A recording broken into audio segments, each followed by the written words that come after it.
This is Kim B reporting from the weed capital of the world, New York City. After almost 100 years of prohibition, the government has finally loosened the hold on cannabis. As we enter a new industry of innovation, technology, and greed, there are some cannabis professionals who have pushed through the doors of opportunity. I talk to them unfiltered and uncut.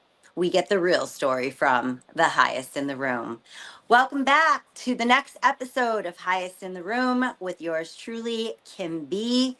Thank you so much for joining us. Today, I have a dear friend, Bianca from High Society Mama, who is kind of like a thing out there on all social media.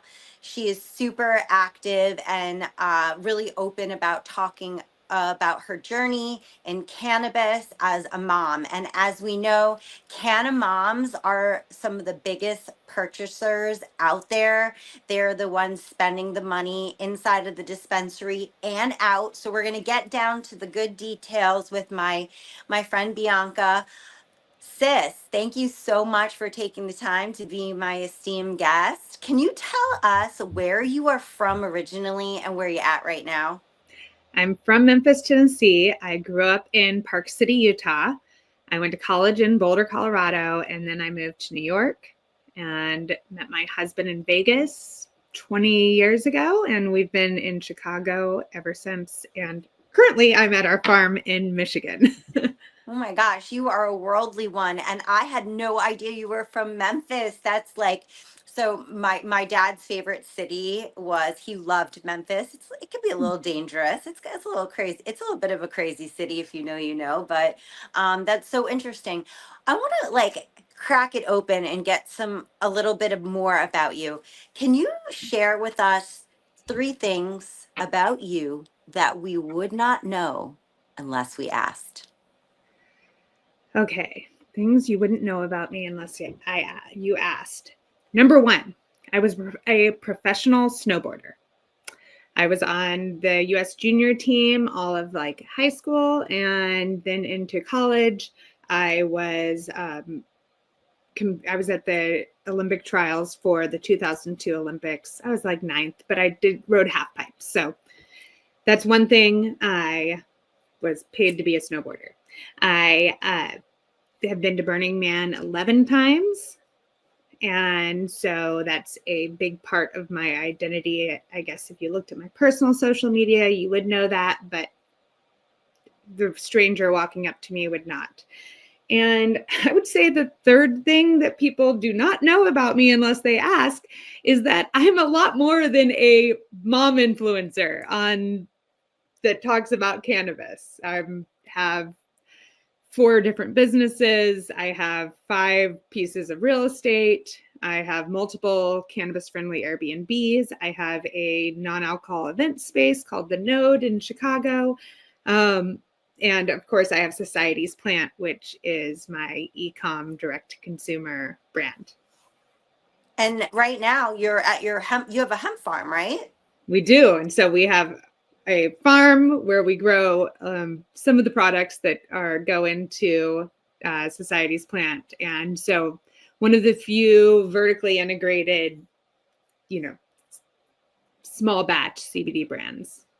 That's absolutely amazing. That's really amazing. So I love to get a little bit into what you think is good in the industry. What do you think is in cannabis right now? Like what's hot out there? I would say the hottest thing right now is the beverage space. It is definitely booming. It is a really fun category because we are social by nature, and being able to commune and drink cannabis beverages is really exciting because it takes the challenges that we have with smoke out of the equation. I think that you have been extremely vocal on LinkedIn, which is one of the platforms that you're, posting on regularly. And I have seen, so many different articles about the beverage space. It is definitely a hot topic. It's definitely a hot item. And I'm really interested to see where it goes from here. Like, will the liquor stores carry it? Are Right. they Well, going to and do so it? my career before cannabis was all in wine and spirits supplier sales management. So I've worked with distributors, I've managed multiple states in Canada. I've, gone through that. I've done on-premise bar trainings, and I've done ran promotions in my earlier days. And so I know the industry inside and out. And this was really the turn of events in the past year or so of cannabis beverages has really surprised me. And it's really exciting to see, but I think that we have a lot of work to do in the realm of self-regulating to avoid some of the mistakes that we've seen happen in other sectors of the industry, such as the hemp-derived Delta-9 edibles market, which we know is filled with people making imitation products that look like a kid's candy, and that's causing issues for us far and wide. And so I think we see a similar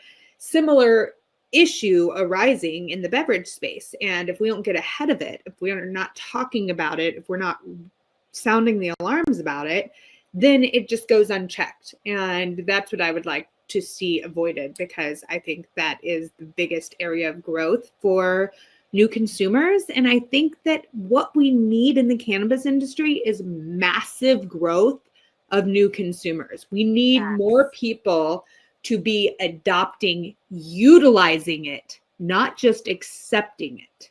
And that's the difference that we need to see happen for that massive legalization push. And so, yeah, and I mean, it one of my most notorious quotes that I continue to say, that I've been saying for many years, is that when we normalize cannabis for moms, that's when it'll be normalized for all of society. And we are not there yet. No. And so how do we get there?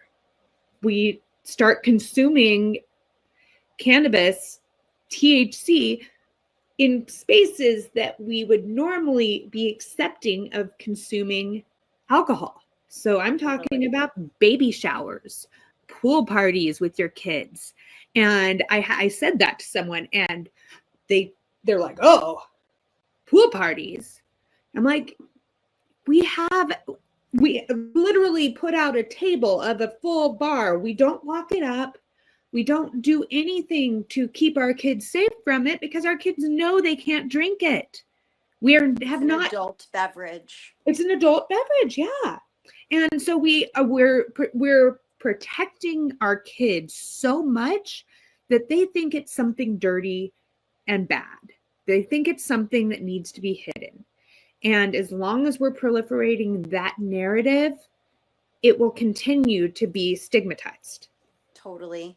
I want to continue that conversation, but I want to ask you first, what's not in? What's out in cannabis? What is passe, so done, last year's news? I think it is who can get the highest. I think the jokes about they still rank high in the algorithm because people think it's funny, but getting so high that you do something stupid looks exactly like getting so drunk that you do something dumb, and it's embarrassing. It's not marketing. Yeah, marketing is feelings people get. How do we do that? And the marketing that we're seeing out there, that's all smoke clouds, is creating fear and detracting people away from the industry that we need to be able to approach. There's a new era of cannabis, and it's a conscious consumer with a conscious consumption. And I think it's just so interesting to watch. I think back in like 2013 and 14 when dabbing started to like pop off and everybody was doing hot ass dabs. I'm talking like we ruined the hairs in our throat. They're gone. They're not growing back. We're all dealing with like this little COPD after, ruining our throats and smoking the blunts. And now, as we were chatting before we started recording about, like, we're the people that we started the movement right back in like the late 2000s, 2010, went legal in Colorado in 2013, and we started the cannabis movement. I'm not saying we started it, but we Right. we helped blow it up, right, as it Yeah. I became. mean, I was one of the first ones that was out there talking about moms using cannabis Totally. every day, every day. Yeah. But And it's it's, shifted now.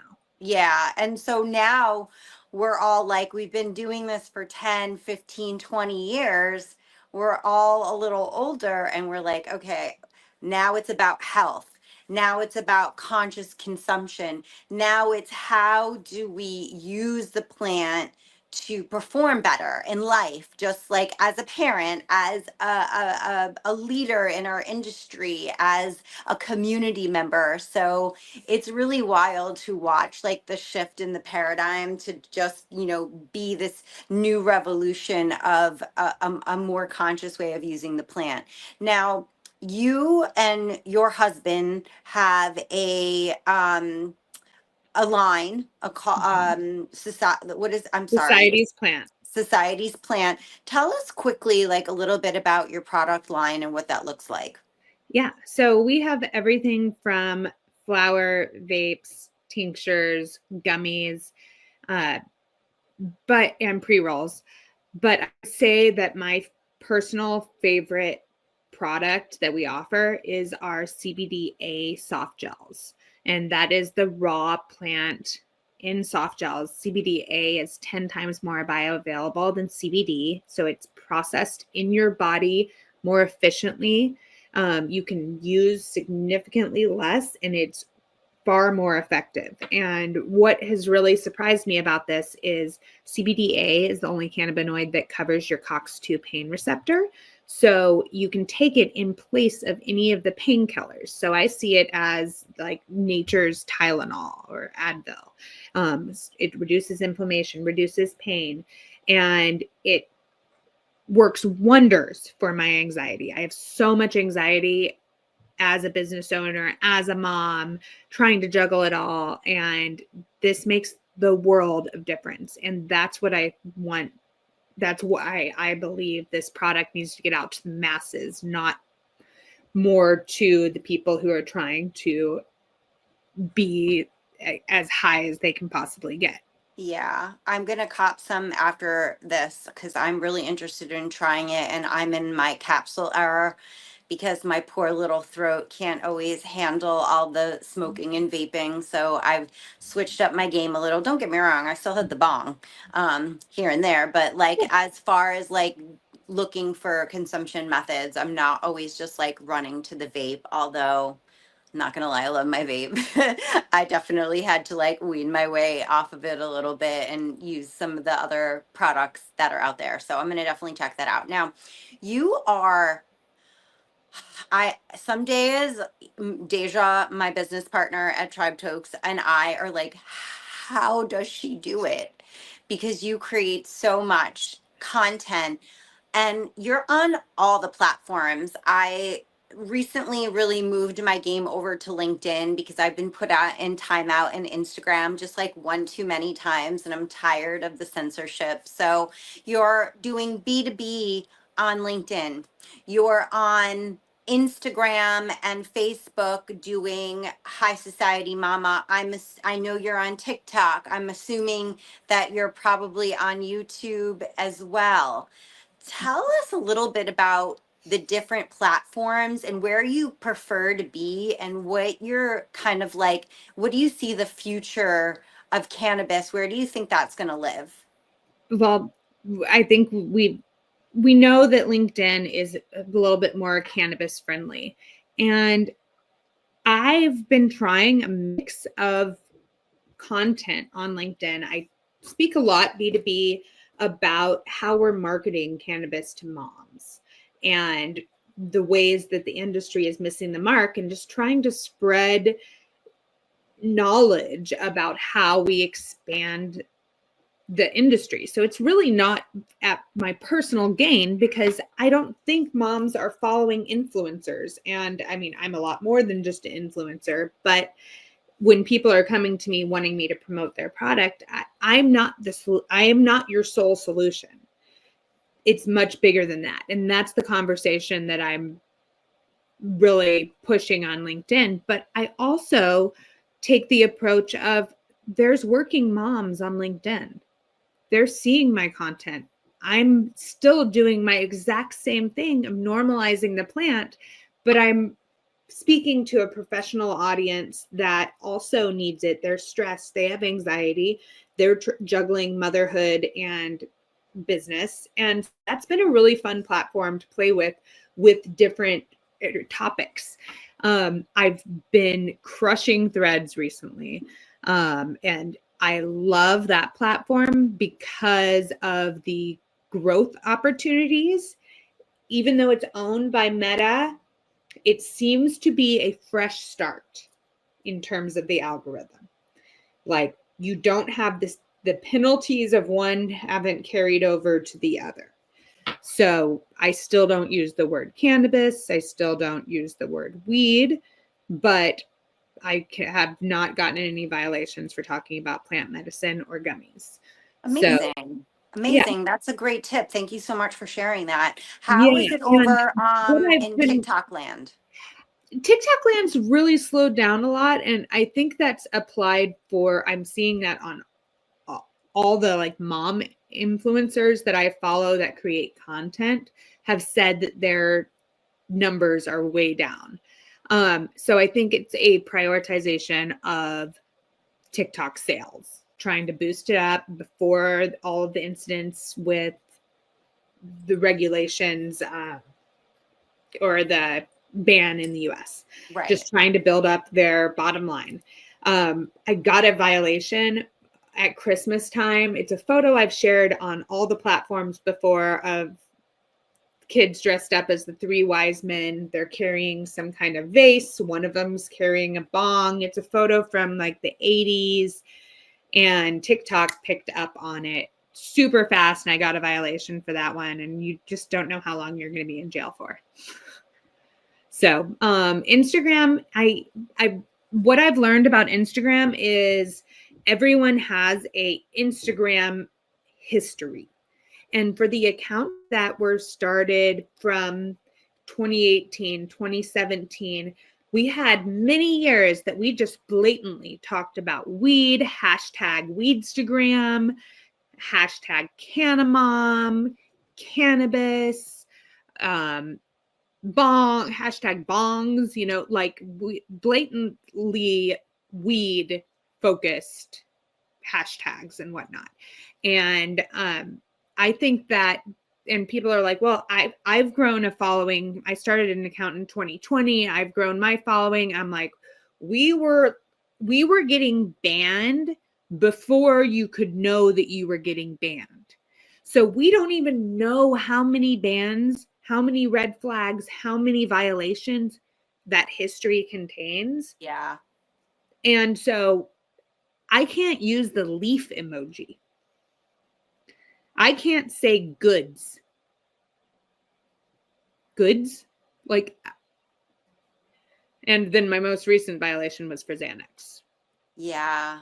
That's wild. And so, It's I mean, like, I can't, same with you. You can't say anything. Yeah, but you're still growing. I mean, High Society Mama is doing really well, and you take a lot of time to curate your content. I'm sure is not an easy feat, but I'd love to dive in a little bit about marketing to moms. And you have like a really interesting take on it.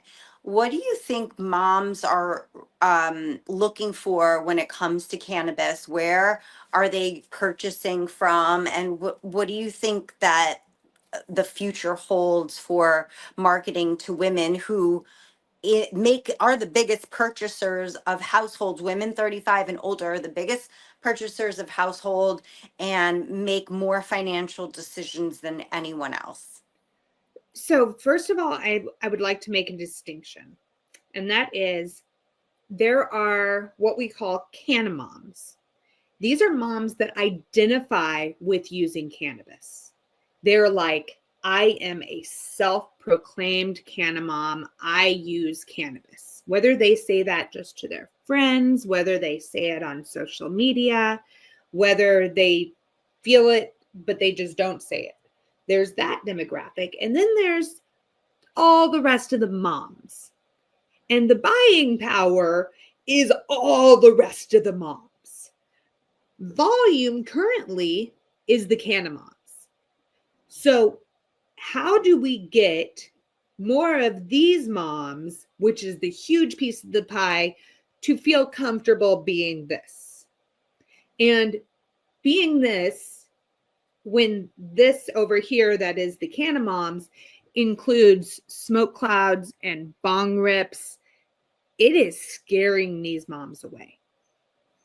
And so I have a page called High Society of Mamas, and that is I run it with a couple of volunteers, and everyone's allowed to collab on it, but I'm just now putting in place more stringent standards because I want to make sure that when people come across that profile, that they're not discouraged from using cannabis. We're not trying to detract attention from it. We're trying to, and this is what I think is the key point about marketing to moms.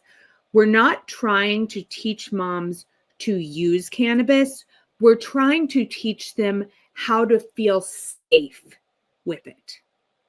It's not about how you use it. It's about how safe they feel using it.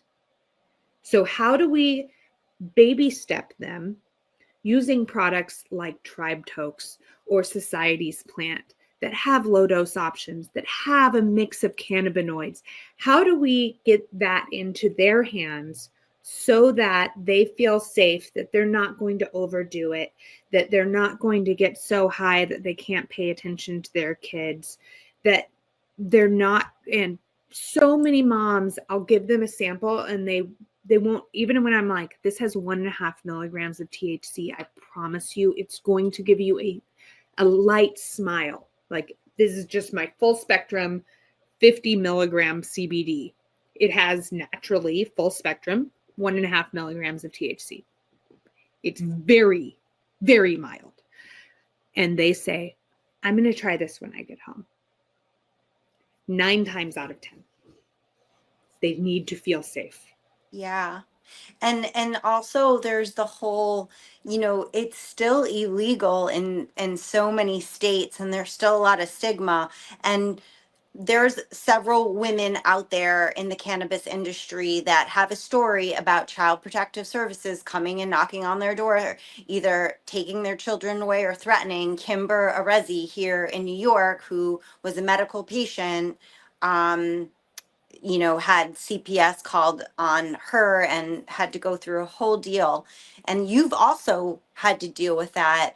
So it's not just about getting getting the effects of cannabis and using the effects to mitigate, anxiety, stress, to help relax, and kind of like in lieu of using alcohol, because now we know that no amount of alcohol is good for you, and I'm not saying that if you have a drink here and there you're going to get cancer, but regular use, they say moderate use, which is for women 1 drink a day, men 1 to 2, is no longer safe. So, we're all looking for a little libation, like you said. We all want to have, like, we all want to Netflix and chill a little bit. We all want to feel good. Yes. We want to feel something different from the heaviness of what we feel day to day.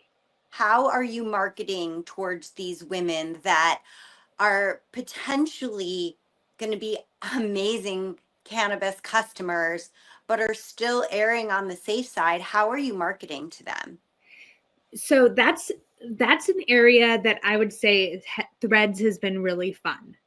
So I've been putting out different, you can call them hooks, you can call them sound bites. They're honest accounts of my experiences of cannabis and addressing those concerns. So I've been doing a lot of posts of what if I get too high? And like one of my really good performing ones are, what if I get too high? And the reply back is, sis, I'm just trying to make it through folding my laundry without having an existential crisis. I promise you, I got you on this dose. Like, and it's like that, like seeing them where they're at and reassuring them. But like, you have to be someone who they feel safe with. Relatable, and like that sees them for where they're at and what they're going through. And so that's where I think it misses the mark, is we're talking so much about the product and we're not talking about what their concerns are, what they're trying to feel, what they want to feel, and how they do it safely.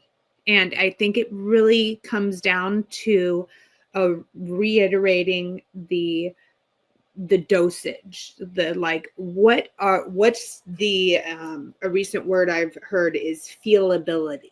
What is the feelability of this product? And that is something that like it can be kind of hard to describe, because the people who do dabs is not going to have the same feeling from a CBD gummy as someone who uses no THC at all, and now they have a full spectrum cannabinoid product that just has that micro dose. I mean, like, we can't even define what a micro dose is. Is a micro dose 5 milligrams? Is it 2.5? Is it 1? Those are actually kind of a big spectrum. Yeah, it's just, and it's such a vague answer, but it depends on the person. It does. And so, like, my personal strategy that I'm going down is I'm going to cater to the person who is not used to using cannabis, because that's who I want to feel safe. Everyone else can figure it out. Yeah. Like, if you've used it before, it's the risk of when I say this is going to get you really high, for that regular person, they're like, yes, I want to get really high. And they don't even blink. They're like, 10 milligram gummy, here I come. No problem. Yeah. I have 3. No, totally. And I think, I think one of the questions I get, that we get at Tribe Tokes so often, is I want to feel something, but I want to still be able to do what I need to do in daily life, which we have a one-to-one vape that has become extremely popular amongst, I want to say newbies, but like the newer user, the more like recent person that's discovered cannabis. And so I think those types of products do really, really well, especially again amongst women who, let's face it, women are working full-time jobs, taking care of multiple children, taking care of their parents, because now all of our parents are getting old and they're getting sick, and then trying to do self-care so that we don't get sick. I'm not a mom, but Yeah. I feel like I have kids. I have two Yeah. brothers Yeah. and two sisters, and I'm the oldest, and I've been taking care of them since I'm 15. But it's like we're doing multiple things in life, and alcohol is putting us down at, it's like you have a couple drinks and the next day you're like, oh my Lanta, literally ruining my day. And in fact, it's a trickle effect. I know multiple women that are like, it ruins multiple days. everyone's, yeah. But they still choose that because they know what to expect. Exactly. They know I can have 2 glasses of wine and it's going to get me from where I'm at right now to where I need to be just to handle this day. And then I know that I'm going to probably zonk out from it because I'm freaking exhausted.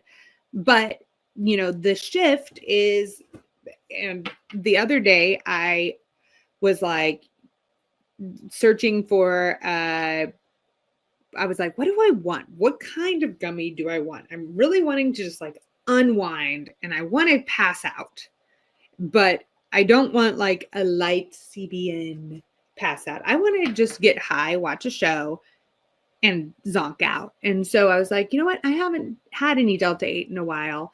I took a 25 milligram Delta 8 gummy and I was falling asleep during the show without even doing any of my sleep procrastination stuff that I do at night where I'm like, oh, I didn't get enough done today. I'm going to try to get this one last thing to make myself feel good, done after my kid goes to sleep. And I mean, I was asleep before him and I looked at my like Aura Ring sleep data.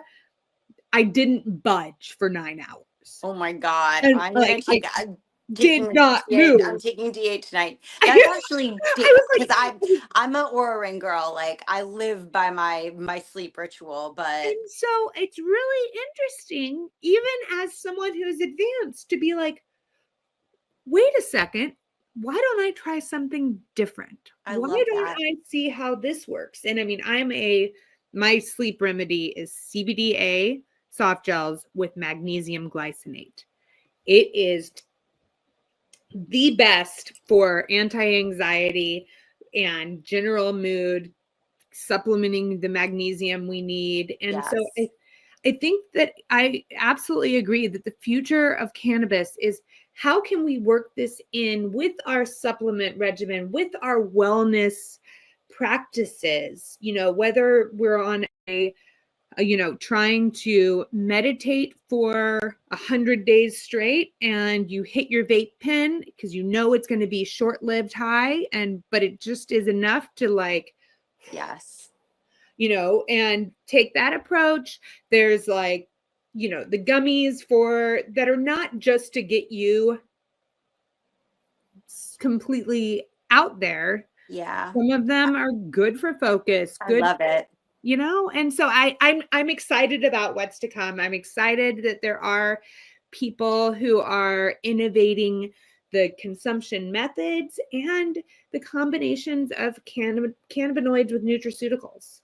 I agree. We're doing it too. We have a sleep gummy that we launched with tryptophan that Deja, formulated. And then Greg, her husband, just formulated a CBD and THC, 2 different products, libido gummy. We can't keep them in stock. They're going crazy. So I agree. It's a nutraceutical play. And so I think this is a good time to kind of wrap it up because you've given us so much, but I want to make sure that if someone is interested in finding you, that they know how to get in touch with you. What are your different handles for the different channels? Yeah. So I'm High Society Mama, MAMA, on everywhere. And then I have Society's Plant for Moms um, on Instagram. And that's now my main Society's Plant page because that one got taken down at 22,000 followers. So sorry, babe. Oh It's okay. God. It's been really fun to rebuild, I will say. Yeah. Yeah, like Yeah. it's an opportunity. I love that.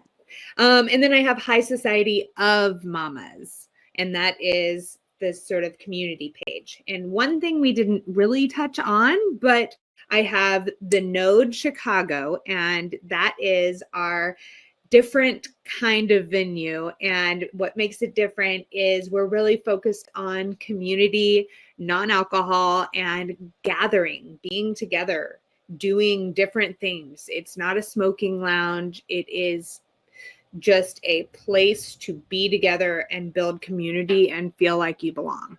I love that. And where can we find you on LinkedIn? LinkedIn, I have Society's Plant and Bianca Snyder. So With a Y. Snyder, Snyder. Awesome. Well, I want to thank you so much for dropping all of the amazing information. I also want to thank you for being a woman's advocate in the cannabis space. We need more of it, and really pushing out content, because that is like a full time job and then some. So appreciate all of the, amazing information you put out. Thank you all for watching. This is Bianca, High Society Mama. And hi, it's Kim B. We are the highest in the room, signing off.